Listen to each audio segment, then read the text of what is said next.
La voz de los protagonistas. Contacto telefónico. Así es, le damos la bienvenida a Sergio Negrete Cárdenas, académico del Instituto Tecnológico y de Estudios Superiores de Occidente y columnista del Economista. Sergio, un gusto volver a saludarte. Estamos en esta mesa, Marcela Pámanes y tu servidor Juan Ceballos.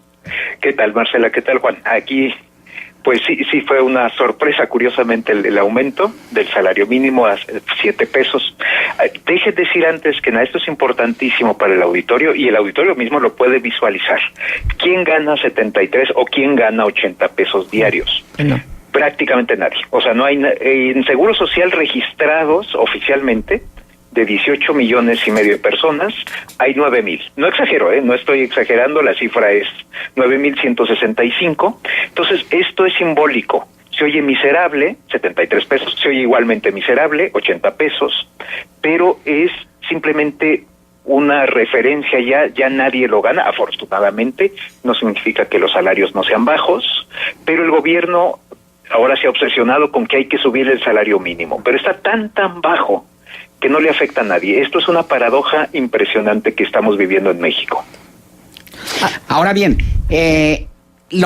también lo paradójico es el hecho de ver cómo, y te quería preguntar yo esto, ¿qué hace el titular de la CONASAMI, de la Comisión Nacional de Salarios Mínimos? Digo, porque como decíamos hace unos momentos, él es noticia únicamente en el mes de diciembre cuando se determine el incremento al minisalario. El resto del año no se vuelve a saber nada de él y tiene 25 años al frente de la Comisión Nacional de Salarios Mínimos, Basilio González Núñez, desde que lo puso ahí Carlos Salinas de Gortari, y gana 90 salarios mínimos. ¿De qué manera los deviene? ¿De qué manera justifica esos 90 salarios mínimos? ¿Tienes tu conocimiento, Sergio?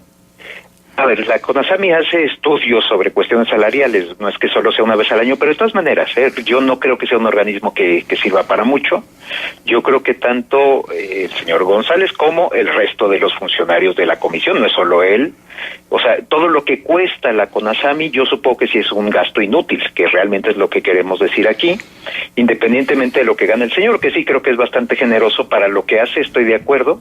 Y sí ha sido una figura curiosamente como inamovible, ¿no? Tantos sexenios, pasa el PRI, pasa el PAN, regresa el PRI, y el señor ahí sigue. Un día habrá que preguntarse cómo le ha hecho. Pero ciertamente, ya haciendo a un lado la cuestión personal, pues realmente si la CONASAMI no sirve de mucho, habría que cerrarla junto con muchos otros organismos que tenemos en México. Pues la verdad es que sí, francamente no sirve para gran cosa, y menos todavía para las cuestiones de salario mínimo, que pues es algo ya totalmente simbólico. Ahora, ¿cuáles podrían ser las repercusiones en un momento dado? Es decir, recordarás tú que ya la propia Coparmex había lanzado una propuesta de un incremento al salario mínimo superior al que comúnmente se da. La CONASAMI dijo, bueno, pues vamos a dar este incremento de 7 pesos, pero aún así, con el elevado incremento que proponía, de elevado entre comillas, ¿verdad?, que proponía Coparmex, porque era muy por arriba del incremento al salario mínimo, aún así analistas coincidían en que era un incremento que ya en enero se lo iba a comer la inflación, se lo iba a comer la devaluación y no serviría para nada en un momento dado. Entonces, ¿qué repercusiones tendrán estos 7 pesos? No, prácticamente. A ver, hay una repercusión peligrosa, que es que otros grupos sindicales, empresas, pidan un aumento similar, que es 9.6%. Del 73.04 al 80.04, esos 7 pesos representan 9.6%. Y que muchos sindicatos digan, pues yo también quiero 9.6%. Y por eso la CONASAMI hizo una distinción bastante peculiar, vamos a decirlo así, decir, el aumento es 3.9 y aparte para recuperación otros 4 pesos, como que para tratar de distinguir. Yo espero, pero esto ya es una adivinanza que hacemos, yo espero que no haya repercusiones en negociaciones salariales. Dicen, bueno, ¿qué tiene de malo? Sería magnífico que se subieran más los salarios, porque entonces impacta la inflación. Ahora, esto, si no hay impacto inflacionario, que creo que no lo va a haber, entonces estos 80 pesos pues van a ser inservibles, ¿no? Pero tan inservibles como eran los 73. porque nadie los gana. Entonces, pues no es que se lo coma la inflación, no es que se lo coma la depreciación del peso, simplemente es que nadie los gana, afortunadamente, y pues van a estar ahí como que ahora es 80 pesos y antes era 73. Lo de Coparmex fue rarísimo, porque estoy seguro que todas las empresas de Coparmex, que creo que son 36,000 afiliadas, estoy seguro que ninguna paga el salario mínimo. Yo quiero creer que fue un gesto pues de Coparmex como para demostrar que somos muy lindos los empresarios, que no creo que fuera algo que sirviera de nada, francamente. Eso lo dijo el propio presidente de Coparmex de aquí de Torreón. Dijo, bueno, es que realmente pues la propuesta fue únicamente al salario mínimo, ¿sí? Pero ninguna de nuestras empresas, ninguno de nuestros trabajadores gana el salario mínimo. Pues no quiere decir que ese mismo porcentaje fuera para el resto de los salarios. Exacto, entonces es un misterio lo de Coparmex. Yo creo que quisieron así como que quedar bien de una manera bastante peculiar, pero pues sí propusieron, es que hay algo ahí que Coparmex trae y muchos traen, que hay algo que se llama la línea mínima de bienestar, que es cuánto es lo mínimo que debe de ganar una persona para lograr, digamos, comer, así lo mínimo, y es más o menos 90 pesos diarios, lo que se ha calculado. Entonces decían, bueno, hay que llegar a ese 90, no se llegó, pero volvemos a lo mismo, nadie lo gana, todo el mundo gana arriba del 90, lo que significa que muchísima gente es pobre, por favor que no se interprete que esa gente está bien, claro, no lo está, pero ahora es la obsesión de la línea mínima de bienestar, que supongo que este año próximo llegará como a 93 pesos, 94, y bueno, entonces hay que llegar al 94, si ya estamos ahí, claro. O sea, este país es pobre, lo sabemos muy bien, pero ¿por qué entró esta obsesión del salario mínimo? Hay que decirlo, por el gobernador de Ciudad de México, el señor Mancera, que ha sido un pésimo gobernante, su popularidad está por los suelos, quiere ser presidente y no se le ocurrió mejor idea que salir con algo del ámbito federal que no le compete, de hay que aumentar el salario mínimo. Esta es la gran llave de la prosperidad y no le ha servido al señor, por cierto. Sigue igual de impopular, pero bueno, él es el que lo puso de moda, esto del salario mínimo. Sí, Sergio, buenos días. Le saluda Marcela Pámanes. Sergio, escuchando esto me pongo a pensar. Vamos a suponer que esta alza se dé y entonces ya esté completamente autorizado. ¿Realmente cuántos de ellos se van a registrar como tal, es decir, con estas alzas en el Seguro Social? ¿Y cómo le afectará a las instituciones como las de salud pública que haya un incremento de esta naturaleza? Es decir, finalmente se supone que el estímulo es para mejorar la calidad de vida, para que haya mayor capacidad adquisitiva, incrementar también la posibilidad de los empleos, pero ¿cómo repercute esto en las instituciones que están de la mano con el salario mínimo? Pues el salario ya se desvinculó, ya se sacó de multas y de toda clase de cuestiones que estaban, ya sabes, era el típico, la multa es 20 salarios mínimos. Bueno, eso ya se quitó, hay una unidad de medición y entonces en ese sentido, pues no afecta. Y son 9,165 personas. Déjame decir, hay otras, hay 140,000 que están bajo algo llamado convenio, que bajo convenio se les registra con un salario mínimo.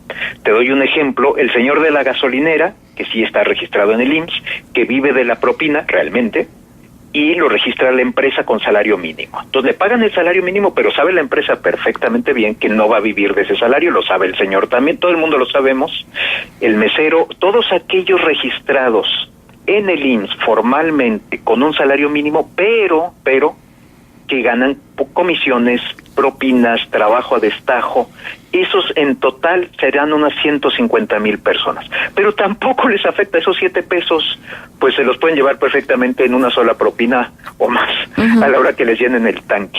No, realmente esto es algo simbólico. Se oye generoso, vamos a decir, bueno, se oye generoso sobre algo bajísimo, ¿no? Le subieron 7 pesos sobre 73. Todo este asunto es en cierto modo de risa, que este país es una broma en tantos aspectos y uno de ellos es el salario mínimo, que nadie gana el salario mínimo. Sergio, por otra parte, te invitamos a Contextos para que también nos dieras tu opinión sobre las posibles repercusiones de la renuncia de Agustín Carstens al Banjico y el que consideras que debe ser el perfil del posible sucesor. Y aquí hay dos grandes corrientes de opinión, vamos a llamarlo así. Ahorita digo a cuál pertenezco, pero una es que Agustín Carstens teme una crisis, está harto, lo cuestiona mucho el gobierno federal, el gobierno federal no le hace caso, que hay que recortar el gasto público, que creo que tuvieron una nota poco antes de que yo entrara al aire, toda esta clase de cuestiones, de que entonces Agustín Carstens se va porque está harto y aprovecha que le ofrecen otro trabajo y dice, pues aprovecho y me voy. Y la otra opinión es, bueno, al señor le ofrecieron un gran trabajo, un trabajo muy prestigiado, que es encabezar el Banco de Pagos Internacionales en Suiza, y dijo, pues me voy. Yo pertenezco a la segunda, yo no veo moros con tranchete, no veo nada que lo haya empujado a irse, y pues francamente creo que se va porque simple y llanamente le ofrecieron un trabajo del que él se puede proyectar internacionalmente, incluso a encabezar el Fondo Monetario Internacional en pocos años. Ahora, ¿quién debe de sustituirlo? Lo ideal es una gente que ha trabajado en Banco de México, tienen un funcionariado muy profesional, de gente que entra y está ahí toda la vida hasta que se retira, porque es magnífica institución, es una institución muy seria. Entonces se barajan nombres, por lo menos hay dos que cumplen muy bien con el perfil, que es Manuel Ramos Francia, que es un subgobernador en la Junta de Gobierno, justo abajo de Carstens, y Alejandro Díaz de León, que acaba de entrar a la Junta de Gobierno, pero también es un magnífico economista, los dos con carrera en Banco de México, los dos prestigiados, no tanto como Carstens, hay que aclararlo. Carstens es una gente conocida mundialmente, Ramos Francia no, Díaz de León no, pero bueno, son gente muy, muy competente que harían sin duda un magnífico trabajo. Se puede hablar del secretario de Hacienda, Pepe Mir, que nunca ha estado en Banco de México, del exsecretario de Hacienda, Luis Videgaray, que nunca ha estado en Banco de México. Lo harían bien, pues probablemente, pero no sería lo ideal por ser más cercanos políticamente al presidente y sobre todo por no tener carrera, lo que se llama carrera de banquero central. Además de que la propia normativa del Banco de México se lo prohibiría, ¿no? Porque ahí dentro de la normativa se exige que el gobernador del Banco de México tenga mínimo 5 años de experiencia y Videgaray, bueno, pues no llegó ni a los 4 años siquiera en la Secretaría de Hacienda y aparte pues no ha tenido, como tú bien lo dices, un cargo en el Banco de México. No, pero es 5 años en cuestiones de política. Es medio ambigua la regla. Entonces, Videgaray con lo que hizo, sí duró más de los 4 casi, pero puede argumentar que como diputado, tendría hueco, vamos a decirlo así, incluso. Tienes razón, estrictamente, pero podría hallársele ahí que medio cumpliera con la regla. Pero sí, nunca ha sido funcionario del Banco de México. Eso pesa. José Antonio Meade, que lleva una carrera larguísima en sector financiero, pero ha sido en Secretaría de Hacienda y solo en Secretaría de Hacienda, y aparte, pues francamente, se necesita Meade, que es una mano muy firme en Hacienda, a ver si recortan bien no es tanto recortar el gasto, hago la aclaración, es recortar el déficit público, el déficit de las finanzas, y pues tener un tercer secretario de Hacienda no lo veo conveniente. Claro. Entonces, realmente, pues sí, ojalá sea cualquiera, o cualquier otra persona, se puede cambiar la ley y permitir que sea alguien de mayor de 65 años, podría ser Francisco Gil Díaz en ese caso, que es un agente, bueno, de larguísima trayectoria. Se puede quitar que no sea mexicano por nacimiento y podría ser entonces Alejandro Werner, que está en el Fondo Monetario Internacional. La verdad, en ese sentido, México tiene gente de sobra, eso es fabuloso, pero bueno, habría que flexibilizar las reglas para abrir un poquito más el abanico, si se quiere abrir el abanico, pero ya con Ramos Francia y Díaz de León ya se tiene con dos gentes muy interesantes. Claro. Muy bien, Sergio Negrete Cárdenas, académico del ITESO y columnista del Economista. Como siempre, nuestro agradecimiento por tu valiosa participación aquí en Contextos. No, encantadísimo. Gracias por su espacio. Un saludo a todo el auditorio. Muchas gracias. Muy buen día. Buenos días.